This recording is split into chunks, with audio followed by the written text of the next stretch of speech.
Well, let me come back again. The position of the black ministers in Memphis, do you find this unique, coming from, say, California? In what sense do you mean position?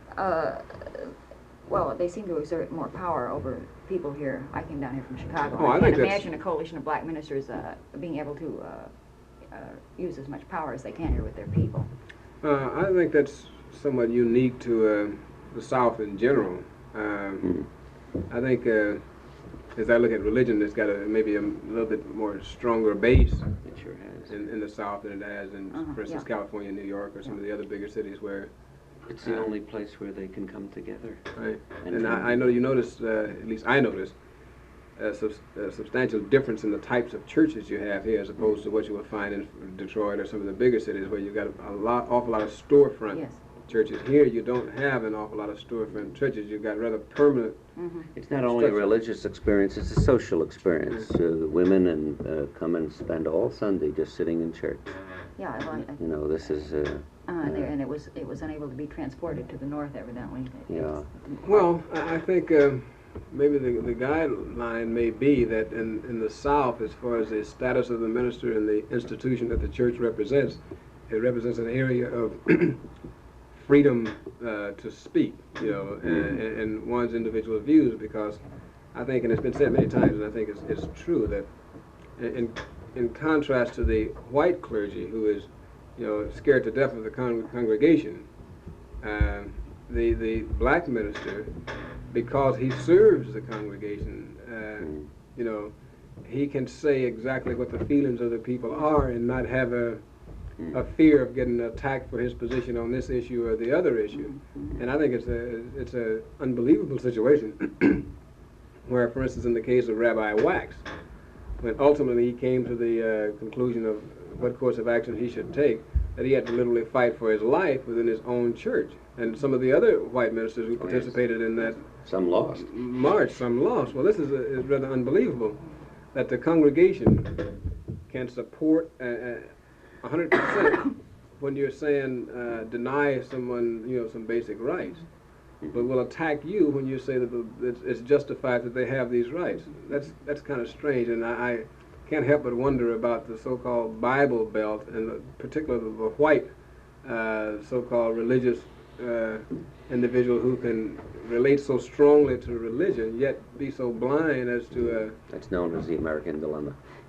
No, I think here the strike in Dr. King's assassination tore the white churches apart here. I think the white churches here will never be quite the same as they were before last February, which is probably to the good, you know, all this ferment.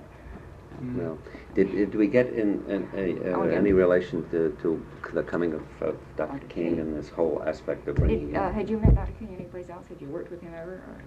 Or, yes, I had worked with him in several other areas, more his staff than him. I didn't mean to say directly with him, but we had a situation in Chicago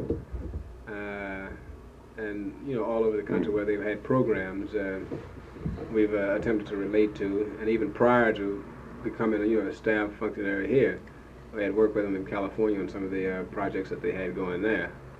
That's SCLC project. Yeah. Well, what was your own personal point of view when Dr. King was coming in and all of this?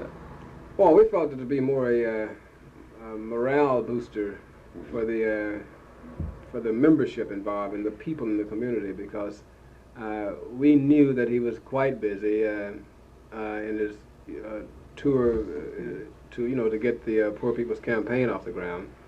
The question he had is, he was so close, and he was, I believe, it was in Marks, Mississippi, or somewhere. We felt it would be good if we could possibly get him over just for a night speaking. I think his views were that when he saw the people here and he saw the movement that was going on, although I think they've been keeping track of it, it represented a real live thing, so to speak. And I think he had always shared the views that along with whatever social change takes place, there's also got to be some economic change to go along with it. And I think he said it very eloquently in one of his speeches that though it's good to achieve the right to, for instance, sit at the cafeteria counter, if you can't buy anything, well, then you've gained substantially, you know. Yeah. So he saw this whole movement, I believe, as a thing that just had to take place, and it sort of went along the same lines that his philosophy went and ideals went, and therefore he felt that he should become a part of it. Had you met with him personally before he came in to lead that march on the 28th? No. You We marched met in. with, let's see, is that the first or the second march now? The first. Well, he came well, the 18th to make a speech. But he didn't. There was no march, and he said he would No come march. back in and march, and then it snowed on the day. Well, of we the- met with him the day he came in and gave him as much background as we could. That's the That's the 28th. first. Yeah, That's the on the first day. situation. And On the 18th. when he came yeah, to speak. what had taken place. Yeah. We didn't give him an awful lot of background on as far as the community was concerned because this was a very brief thing. And this was when the first march was announced that, the snow came so much. Then when he came back the second time, and this was the march that was broken up, Yes. we didn't, at least I didn't meet with him